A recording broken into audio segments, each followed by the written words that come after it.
లక్ష్య సాధన కోసం తెగ కష్టపడిపోతూ ఉంటారు. తీరా ఆ గమ్యానికి చేరుకున్న తర్వాత అది అనుభవించడానికి మనమంటూ ఉండాలి కదా.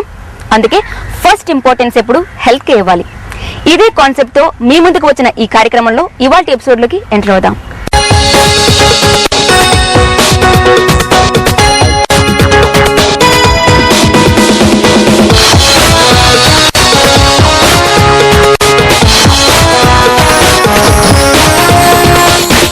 నేటి ఆధునిక జీవన శైలి మనకు కొత్త కొత్త అలవాట్లను తెచ్చిపెడుతుంది. ముఖ్యంగా ఫాస్ట్ ఫుడ్ హ్యాబిట్స్ ఎక్కువగా ఉన్న ఈ రోజుల్లో దంతాల సమస్యలు కూడా ఎక్కువగానే వస్తున్నాయి. మరి దంతసిరిని కాపాడుకోవడానికి ప్రముఖ వైద్యులు అందించే సలహాలు నేటి మన లైఫ్ లైన్ లో తెలుసుకుందాం.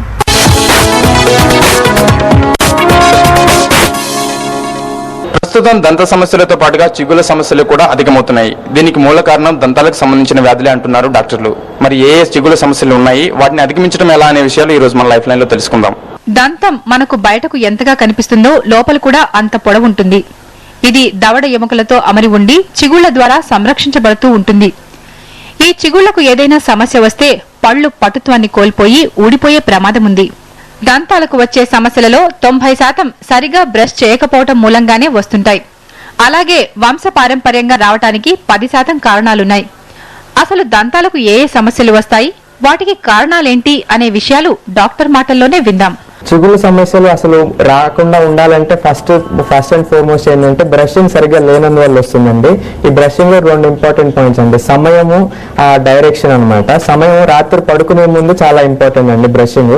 ఎందుకంటే ఈ క్రిములన్నీ కూడా మనం ఎక్కడో బయట నుంచి వచ్చినాయి కాదు, మనం తిన్న ఆహారం మీద అవి పెరుగుతాయి. కాబట్టి రాత్రి మనం భోజనం చేసినాక లాస్ట్ థింగ్ బ్రష్ చేసుకుని పడుకుంటే ఆ క్రిములకు ఆహారం లేనందువల్ల ఆటోమేటిక్ గా బ్యాక్టీరియల్ కౌంట్ పడిపోతుందండి. దేర్ఫోర్ మల్టిప్లికేషన్ ఆఫ్ బ్యాక్టీరియా ఉండకపోవడం వల్ల ఆటోమేటిక్ గా చిగుళ్ళ సమస్యలు రావు. ఇంకోటి ఏంటంటే పొద్దున పూట మనకి లైఫ్ స్టైల్ ఎలా ఉంటుందంటే బిజీగా ఉంటుంది కాబట్టి ఆఫీస్కి వెళ్ళాలి, ఈ పని చేయాలనేది ఏదో బ్రష్ నోట్లో పెట్టుకుంటారు కానీ అసలు ఏం చేస్తున్నాం అనేది 5 నిమిషాల్లో మళ్ళీ పుక్లిని చూసేస్తారు కాబట్టి ఎఫెక్టివ్ గా ఉండదండి. సో ఎఫెక్టివ్ బ్రషింగ్ కి కావాల్సింది ఏంటంటే చిగుళ్ళ మీదకి బ్రష్ చేయాలండి. This is called brushing the mouth అండి, rather than brushing the gums, brushing the teeth. So ఉత్తి టీత్ కాకుండా పైనుంచి కింద వరకు బ్రష్ తీసుకెళ్తే పైన చిగురు పై భాగం నుంచి కింది భాగం వరకు ఈ పండుకి చిగురికి మధ్యలో ఎక్కడ గారలాగా డిపాజిట్ ఆగిపోకుండా ఈ చిగురు మీద వదిలేస్తే అది ఎక్కడ అతుక్కోకపోవడం వల్ల కొట్టుకెళ్ళిపోతుంది. సో క్లీన్ అయిపోతుందండి. ఆధునిక ఆహారపు అలవాట్లు అంటే ఫాస్ట్ ఫుడ్స్, చాక్లెట్స్ వంటి పళ్లకు అతుక్కుపోయే పదార్థాలు తినటం మూలంగా దంత సమస్యలు, వాటి ద్వారా చిగుళ్ల సమస్యలు కూడా తలెత్తుతున్నాయి. చాలా మంది ఉదయం బ్రష్ చేసుకునేప్పుడు సరైన జాగ్రత్తలు పాటించరు, టైం కేటాయించరు. ఎంతసేపు బ్రష్ చేస్తున్నామని కాకుండా ఎంత బాగా బ్రష్ చేస్తున్నామనే దాని మీదే దంతాల ఆరోగ్యం ఆధారపడి ఉంటుంది. సాధారణంగా గ్రామాల్లో వేప పుల్లలతో పళ్లు తోముకుంటూ ఉంటారు. ఇది అనాది నుండి వస్తున్నదే. ఇది మంచిదే. అయినా దంతాల మధ్య ఇరుక్కుపోయిన ఆహార పదార్థాలను వేపపుల్ల అంతగా తొలగించలేదు. కనుక వేపపుల్లతో తోముకున్నా తప్పనిసరిగా బ్రష్ చేసుకోవాలి. అలాగే చాలా మంది వేలితో దంతాలను రుద్ది నోరు కడిగేసుకుంటారు. ఇలా చేయటం వల్ల పళ్ల మధ్యలో ఉండే ఆహార పదార్థాలు అలాగే ఉండిపోయి క్రిములు చేరే అవకాశం ఉంది. మరికొంతమంది దంతాలు తెల్లగా మారాలని ఉప్పు, నిమ్మరసం కలిపి పళ్లను తోముతుంటారు. దీనివల్ల పంటి మీద ఉండే ఎనామిల్ పొర అరిగిపోయే ప్రమాదం ఉంది. కనుక అలా చేయకూడదు.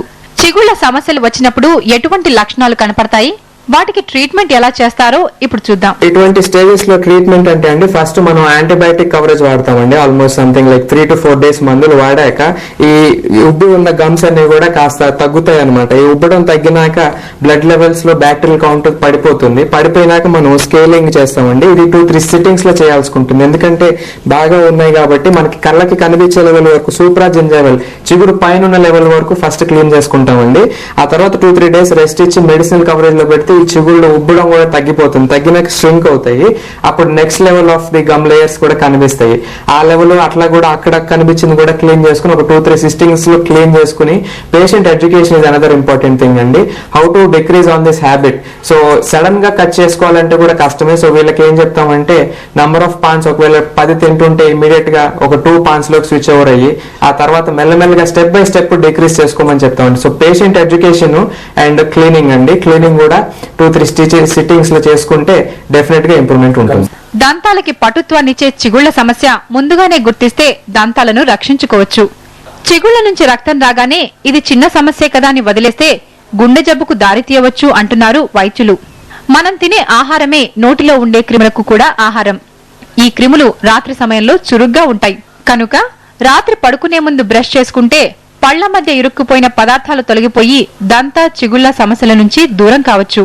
దంతాల మధ్య ఇరుక్కున్న పదార్థాలను తీయటానికి పుల్లలు, ఐరన్ పిన్స్ వంటి వాటిని ఎట్టి పరిస్థితుల్లోనూ వాడకూడదు. దీనివల్ల టెటనస్ వచ్చే ప్రమాదముంది.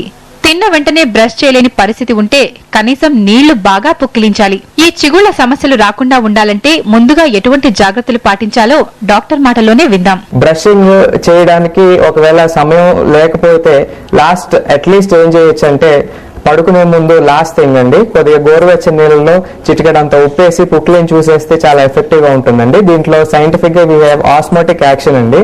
ఈ సాల్ట్ వాటర్ తగలంగానే బ్యాక్టీరియల్ ఫ్లూయిడ్స్ లోంచి ఫ్లూయిడ్ లాగేయడం వల్ల బ్యాక్టీరియా చచ్చిపోతాయి. సో బ్యాక్టీరియల్ కౌంట్ తక్కువగా ఉండడం వల్ల it has very good effect అండి. అండ్ మోర్ ఓవర్ మీరు ఏ దేశంకి వెళ్ళినా ఎక్కడికి వెళ్ళినా కానీ మీకు టేబుల్ మీద ఉప్పు ఉంటుంది కాబట్టి ప్రతి ఒక్కరూ రాత్రి పడుకునే ముందు చేసుకోవడం పెట్టండి.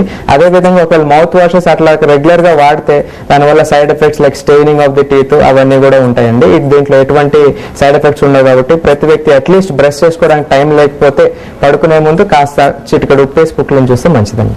మన నిర్లక్ష్యమే దంత సంబంధ సమస్యలకు మూల కారణం. సరైన ఆహారపు అలవాట్లతో పాటు దైనందిన జీవితం ఆరోగ్యంగా గడిపేలా చూసుకుంటే అనారోగ్య సమస్యలు మన దరి చేరవు.